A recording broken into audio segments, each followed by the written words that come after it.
Hi hello नमस्ते. मी पूजा.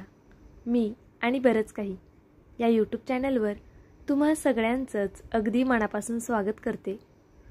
आज मी तुम्हाला उपवासाचा खूप छान असा पदार्थ दाखवणार आहे. हा चिवडा जर तुम्ही एकदा केलात तर महिनाभर आरामात टिकेल. करायला खूप सोपा आहे. अगदी कमी साहित्यात बनून तयार होतो. जास्त वेळ न घालवता लगेचच आपण रेसिपीला सुरुवात करूया. तर इथे बघा, मी 1 वाटी वरई घेतलेली आहे. तुम्ही कोणत्याही घरातल्या वाटीने किंवा कपाने, पेल्याने कशानेही मोजून घेऊ शकता. तुम्हाला जितपत हा चिवडा करायचा आहे तेवढी तुम्हाला वरई घ्यायची आहे. फक्त एवढंच की कोणत्या तरी भांड्याने मोजून घ्या, म्हणजे मग पुढचे जिन्नस आपल्याला व्यवस्थित मोजून घेता येतील. आता ही वरई आपल्याला मिक्सरला छान बारीक वाटून घ्यायची आहे. जेवढं शक्य होईल तेवढं बारीक वाटायचे. आता वरई तशी म्हटलं तर मिक्सरला अगदी पीठ अशी होत नाही, थोडीशी ती रवाळ राहते. आता अशा पद्धतीने बघा, मी संपूर्ण वरई वाटून घेणार आहे.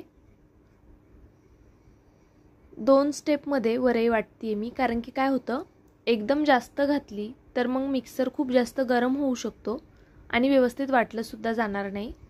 त्यामुळे 2 स्टेपमध्ये ही वरई मी वाटून घेतलेली आहे. आता सगळ्यात महत्त्वाचा आणि पुढचा जिन्नस तो आपल्याला घ्यायचा आहे. तर आता ही वरई थोडा वेळ आपण साईडला ठेवूया आणि 1 वाटी मी वरई घेतली होती, तर अर्धा वाटी इथे मी शाबूस तांदूळ घेणार आहेत.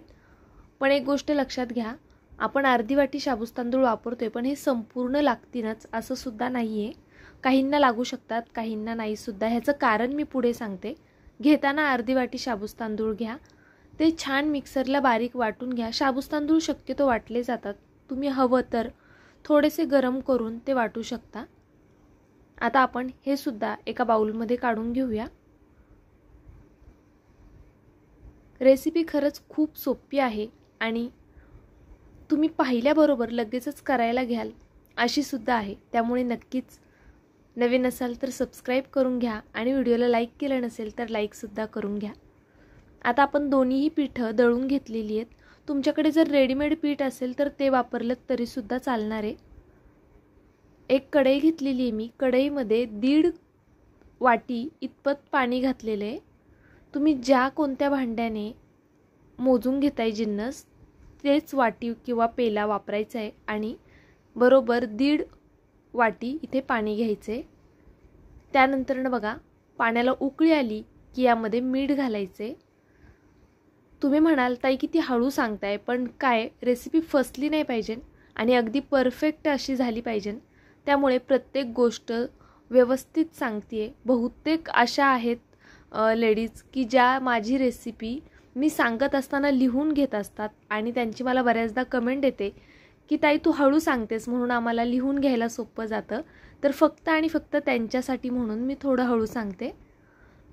तर आता बघा, आपण वरईचं जे पीठ वाटून घेतलं होतं ना ते घातलंय. शाबूस तांदळाचं पीठ अजिबात यात घालायचं नाही. आत्ता जी वरई वाटून घेतलेली होती ना, फक्त आणि फक्त ती घालायची आहे पाण्याला उकळी आल्यानंतर. पाण्याला उकळी आल्यावरती मीठ घातलं, त्यानंतरनं ही वरई घातली. गॅस अगदी बारीक ठेवायचा आहे आणि बारीक गॅसवरच ह्याच्या संपूर्ण गाठी आपल्याला फोडून घ्यायच्या. त्या अशा पद्धतीने व्यवस्थित हलवायचं आणि त्यानंतरनं झाकण ठेवून फक्त आणि फक्त 1 मिनिटासाठी वाफ काढून घ्यायची. खूप जास्त वेळ ह्याला वाफ काढायची गरज नाही आहे किंवा खूप जास्त शिजवायची सुद्धा गरज नाही आहे. फक्त 1 मिनिटासाठी आपल्याला ही छान अशी वाफ काढून घ्यायची. त्यानंतरनं बघा, पीठ थोडं घट्ट झालेलं आहे आपलं. ज्यावेळी आपण वरई शिजायला ठेवतो ना त्यावेळी साईडला थोडंसं पाणी कोमट करून घ्यायचं. खूप कडकडीत गरम नाही केलं तरी चालेल, पण पाणी निदान कोमट हवं. थंड पाणी पुढे वापरायचं नाही आहे. त्यानंतरनं बघा, आता एका प्लेटमध्ये, मोठ्या ताटामध्ये हे सगळं मिश्रण काढून घ्यायचं आहे आपल्याला. मिश्रण गरम असतानाच हे काढून घ्या आणि थोडंसं कोमट होऊ द्या, म्हणजे तुमच्या हाताला सोचेल इतपतच कोमट करून घ्यायचे. तुम्ही बरोबर जर स्टेप फॉलो केला ना तर तुमची रेसिपी अजिबातच फसणार नाही आणि कोणताही म्हणजे प्रॉब्लेम येणार नाही ही रेसिपी करताना. त्यामुळे नक्कीच व्यवस्थित व्हिडिओ पहा आणि व्यवस्थित फॉलो करा. तुम्ही ही रेसिपी जेव्हा करायला घ्याल त्यावेळेस आवर्जून व्हिडिओ साईटला लावून ठेवा आणि त्यानंतर न करा, म्हणजे एक एक गोष्ट बारकाईने लक्षात येईल. आता इथे बघा मी 2 चमचे तूप वापरते. तुम्ही तुपाऐवजी तेल वापरलं तरीसुद्धा चालणार आहे.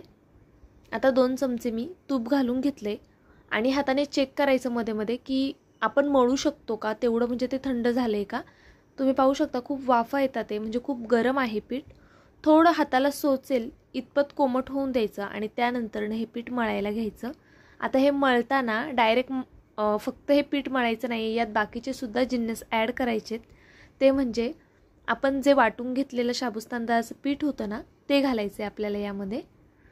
इथे पाहू शकता तुम्ही मी अर्धाच पीठ घातलेलं आहे, बाकीचं साईडला ठेवलं आहे. जर मला आवश्यकता वाटली तर मी संपूर्ण वापरेल. आता हे हळूहळू करून असंच मळून घ्यायचं आहे आपल्याला. पीठ गरम असतानाच मळायला घ्या, मी पुन्हा एकदा सांगते. पूर्ण थंड होऊन देऊ नका. तुमच्या हाताला जितपत सोचेल तितपत गरम असताना हे पीठ मळायला घ्यायचे आणि मध्ये मध्ये हे जे कोमट पाणी आहे ना, हे वापरायचे. थंड पाणी वापरू नका आणि खूप जास्त गरमही वापरू नका, नाहीतर तुम्हाला चटके बसू शकतात. कोमट पाणी मध्ये मध्ये घालून आपल्याला हे पीठ छान असं मळून घ्यायचे. बरं, पीठ घट्ट मळायचं की खूप सॉफ्ट मळायचं, कसं मळायचं ते सुद्धा पुढे सांगते. आपण नेहमी चिवडा बाहेरनं आणतो, पण तो कोणत्या तेलात तळलेला असतो किंवा किती दिवसांचा असतो हे माहीत नसतं. त्यामुळे नक्कीच एकदा तरी घरी करून पहा. एकदा घरी जर तुम्ही केला ना, उपवास नसेल तरीसुद्धा तुम्ही हा चिवडा नक्की कराल, ह्याची मला 100% गॅरंटी आहे. जेव्हा तुम्ही व्हिडिओच्या शेवटापर्यंत पोहोचाल ना, तेव्हा तुम्हाला लगेचच असं वाटेल, अरे किती कमी साहित्यात होतोय, आपण तर आजच करूया. त्यामुळे नक्कीच व्हिडिओ संपूर्ण पहा आणि साहित्य काय काय आणि कसं वापरते ते सुद्धा पहा. तर इथे बघा, आपण जसं भाकरीचं पीठ मळतो ना, तसं अगदी सहज हाताने हे छान असं मळून घ्यायचे. तुम्ही पाहू शकता किती मस्त असा हा पिठाचा गोळा बनवून तयार झालेला आहे. हे पीठ आपल्याला जास्त घट्ट मळायचं नाही आहे आणि खूप जास्त पातळही नाही. आपण भाकरीसाठी जसं पीठ आपलं असतं ना, थोडंसं सैलसर, अगदी तसंच पीठ आपल्याला मळून घ्यायचे. त्यानंतरनं त्यातला एक भाग काढून घेतला आहे मी आणि असा सिलेंडरचा आकार दिला आहे. तुम्ही पाहू शकता अशा पद्धतीने आपल्याला हे छान एकसारखं छोटा गोळा मळून घ्यायचा. त्यानंतरनं सोऱ्या घ्यायच्या आपल्याला शेव पाडण्यासाठी. आता साईडनी मी थोडंसं तूप सोडलं आहे, म्हणजे मग आपलं जे सारण आहे ते साईडला लागणार नाही, ते पीठ चिटकून बसणार नाही जास्त. आता आपण हे पीठ यात घालून घेऊया आणि सोऱ्या बंद करून घेऊया. व्हिडिओमध्ये दाखवल्याप्रमाणे आपल्याला गोष्टी करायच्या आहेत. त्यानंतरनं बघा, तेल तापायला ठेवले. तेल तापायला ठेवताना गॅस मीडियम ठेवा. मीडियम गॅसवरती तेल तापवून घ्यायचं. थोडंसं पीठ टाकून चेक करायचं तेल व्यवस्थित तापलंय की नाही. ही शेव सोडत असताना काळजी घ्या, तेल अंगावरती उडेल वगैरे याची काळजी घ्या. तसं तर उडणार नाही, गृहिणींना प्रॅक्टिस असते भरपूर, पण थोडी काळजी घ्या. आणि ज्यावेळेस आपण ही शेव सोडत असतो ना, त्यावेळेस वाफ येते हातावरती, तर शक्य असेल तर रुमाल वगैरे गुंडाळा हाताला. आणि ही शेव आपल्याला दोन्ही साईडनी छान अशी तळून घ्यायची आहे, पण रंग शेवचा पांढरा राहील याची काळजी घ्या. खूप डार्क कलर आपल्याला आणायचा नाही आहे. हे पीठ ऑलरेडी शिजलेलं आहे तसं तर, फक्त शाबूस तांदळाचं पीठ तसं कच्चं आहे. पण शेव ज्यावेळेस त्याचे बुडबुडे थांबतात ना, ज्यावेळेस शांत होते शेव, त्यावेळेस समजून जायचं की शेव आपली तळून झालेली आहे. तिचा रंग बदलायची अजिबात वाट पाहायची नाही. अशी थोडी पांढरी दिसत असतानाच ती काढून घ्यायची. तर बघा, अशा पद्धतीने आता मी सगळी शेव तळून घेणार आहे. तळायला खूप जास्त वेळ लागत नाही. ज्यावेळेस आपण एक बॅच सोडतो त्यावेळेस ती 3 ते 4 मिनटामध्ये, कमीत कमी 3 मिनटात तर आरामात होऊन जाते. खूप जास्त वेळ लागत नाही. त्यामुळे तुम्ही जर कढई मोठी ठेवलीत तर अजून पटपट होईल.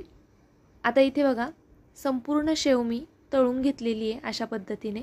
आणि पाहू शकता तुम्ही किती एकसारखी आणि छान अशी तळली गेलेली आहे. मुलांना तुम्ही अशीच ही शेव दिलीत तरीसुद्धा चालेल, खूप आवडीने खातात. कारण की माझ्या मुलांनी आज खरंच खूप आवडीने खाल्ली होती. चिवडा करण्याआधी तुम्ही थोडीशी शेव मुलांसाठी बाजूला काढून ठेवा, ती सुद्धा खूपच छान आणि रुचकर लागते. तर चला, पुढची तयारी काय करायची आहे ते पाहूया. इथे पाहू शकता तुम्ही शेंगदाणे घेतलेले आहेत मी. संपूर्ण वाटीभर नाही आहे, अर्ध्या वाटीला थोडे वर, जितपत तुम्हाला आवडतात. आता जास्त शेंगदाणे आवडत असतील तर जास्त घ्या, कमी आवडत असतील तर कमी घ्या. त्यानंतरनं लाल आणि हिरवी मिरची कट करून घेतलेली आहे। त्यानंतर बघा इथे बदामसुद्धा कट करून घ्यायचेत आपल्याला अशा पद्धतीने, आणि काजूसुद्धा घेतलेत मी कट करून। तुम्ही अख्खे वापरलेत तरीसुद्धा चालणार आहे किंवा छोटे तुकडे केलेत तरीसुद्धा चालेल, जसं तुम्हाला आवडत असेल। आणि हिरवी मिरची आणि लाल मिरची घेतलीच पाहिजे असं नाही आहे, तुम्ही कोणतीही एक मिरची घेतलीत तरी चालेल, पण थोडं कलरफुल दिसावं म्हणून मी लाल मिरचीसुद्धा वापरली आहे। आता आपण ज्या कढईमध्ये शेव तळून घेतली होती ना, त्याच कढईमध्ये आपल्याला शेंगदाणे छान असे तळून घ्यायचे तेलावरती। पण लक्षात घ्या, शेंगदाणे खूप जास्त डार्क करायचे नाहीयेत, जाळायचे नाहीयेत, पण ते कुरकुरीत झाले पाहिजे इतपत तळायचेत आपल्याला। तर असे मध्ये मध्ये हलवत छान असे शेंगदाणे मी तळून घेतलेले आहेत। त्याची साल तडकली की समजून जायचं शेंगदाणे छान आपले खरपूस असे तळले गेलेले आहेत। आता हे शेंगदाणे मी काढून घेतलेत। त्यानंतरनं बदाम आणि काजू घालायचेत। काजू बदाम घातल्यावरती खूप वेळ ठेवायचं नाही, नंतर लगेचच बदाम आणि काजू लाल पडायला लागतात, त्यामुळे फक्त काही सेकंद हलवून लगेचच हे काढून घेऊया। आणि गॅस अगदी बारीक ठेवा। खूप बारीक सारी गोष्टी मी बारकाईने सांगत असते, कारण की मलाही काळजी असते की कोणा गृहिणीची रेसिपी फसली जाऊ नये, कारण की प्रत्येक गोष्ट मोलामहागाची असते आणि फसली की आपल्या मनाला खूप लागतं, त्यामुळे खूप बारकाईने सांगण्याचा प्रयत्न करत असते। तर आता बघा काजू आणि बदाम काढून घेतलेत आपण। त्यानंतरनं मिरची घालायची आहे। आता जे कोणी व्हिडिओ स्किप करून पाहत असेल त्यांना काही काही मधल्या टिप्स समजणार नाही। मिरची तळताना आपल्याला छान कुरकुरीत होईपर्यंत तळायची आहे। जर तुम्ही मिरची टाकली तेलात आणि लगेचच काढून घेतलीत तर तुमचा चिवडा लवकर लूज पडू शकतो, शेव तुमची सादळू शकते, खूप दिवस टिकणार नाही। त्यामुळे मिरची छान कुरकुरीत होईपर्यंत मस्त अशी तळून घ्यायची आहे, मग ती खायला सुद्धा छान लागते। आता बघा सगळे जिन्नस तळून झालेत। आपण जी शेव तळून घेतली होती ना, ती एका भांड्यामध्ये अशी कुस्करून घ्यायची आहे छान। खूप भुगा करू नका, म्हणजे खूप बारीक करू नका, थोडी मोठी राहील अशा पद्धतीनेच ही संपूर्ण शेव मी अशी कुस्करून घेणार आहे। मी शेव तोडताना तुमच्या लक्षात येत असेल की ती कुरकुरीत झालेली आहे, ती खूप कुरकुरीत आणि मस्त होते, त्यामुळे नक्कीच एकदा तरी करून पहा। आता व्हिडिओ इथपर्यंत पाहिलाच आहे तर प्लीज व्हिडिओला एक लाईक नक्की करा, नवीन असाल तर सबस्क्राईबसुद्धा करा, कारण की आम्हा यूट्यूबर्ससाठी तुमचं एक एक लाईक, एक एक सबस्क्राईब आणि तुमच्या छान छान कमेंट खूप जास्त मोलाच्या असतात। त्यामुळे नक्कीच कमेंट करून तुमचे सजेशनसुद्धा देत जा, मी प्रयत्न करत जाईन तुम्ही जे मला सुचवताय त्यामध्ये बदल करण्याचा। तर चला आता बघा अशा पद्धतीने मी ही संपूर्ण शेव कुस्करून घेते। आणि जरुरी नाही की फक्त उपवासालाच हा चिवडा केला पाहिजे, आदल्या मधल्या वेळेत जरी केलात तुम्ही तरीसुद्धा खरंच खूप छान लागतो, खायला खूप अप्रतिम होतो। त्यामुळे नक्की ट्राय करा। खूप वेळा सांगितलं आहे व्हिडिओमध्ये ट्राय करा, कारण की तो झालाच एवढा सुंदर आहे। आता बघा जे तळलेले जिन्नस होते ना, ते सगळे आपल्याला यामध्ये घालून घ्यायचे आहेत। आता खूप बेसिक गोष्टी घालायच्या आहेत आणि आपला लगेच हा चिवडा तयार होणार आहे। तर सगळ्यात महत्त्वाची गोष्ट ती म्हणजे पिठी साखर घालायची आपल्याला यामध्ये। आता इथे मी ही 2 चमचे पिठी साखर घेतलेली आहे। तुम्हाला जर आवडत असेल जास्त गोड तर तुम्ही जास्त घेतलीत तरी चालेल किंवा कमी घेतलीत तरीसुद्धा चालेल, तुमच्या अंदाजे पिठी साखर घ्यायची आहे तुम्हाला। त्यानंतर मीठ घालायचे। लक्षात घ्या मीठ बघा मी अगदी थोडं घातलंय, कारण आपण ज्यावेळेस शेव शिजायला टाकली होती त्यावेळेससुद्धा मीठ घातलं होतं। मीठ बेतात घाला, नाहीतर मग चिवडा खारट होऊ शकतो। मीठ अगदीच थोडं घालायचं आपल्याला आत्ता, आणि हे छान असं एकजीव करून घ्यायचे। व्हिडिओत दाखवल्याप्रमाणे छान असं वरखाली करून ते एकजीव करून घ्या। हा चिवडा तुम्ही महिनाभर आरामात स्टोअर करून ठेवू शकता, खूप कमाल लागतो। बाहेरच्या चिवड्याची तुम्हाला आठवणही येणार नाही, एवढा छान होतो। लहानांपासून मोठ्यांपर्यंत सगळेच खूप आवडीने हा चिवडा एन्जॉय करतात। आणि आपल्या चॅनलवरती भरपूर अशा रेसिपी येणार आहेत नवरात्र स्पेशल, त्यामुळे खरंच जर नवीन असाल तर नक्कीच सबस्क्राईब करा। चला उद्या असाच एक मी छानसा व्हिडिओ घेऊन पुन्हा हजर राहीन।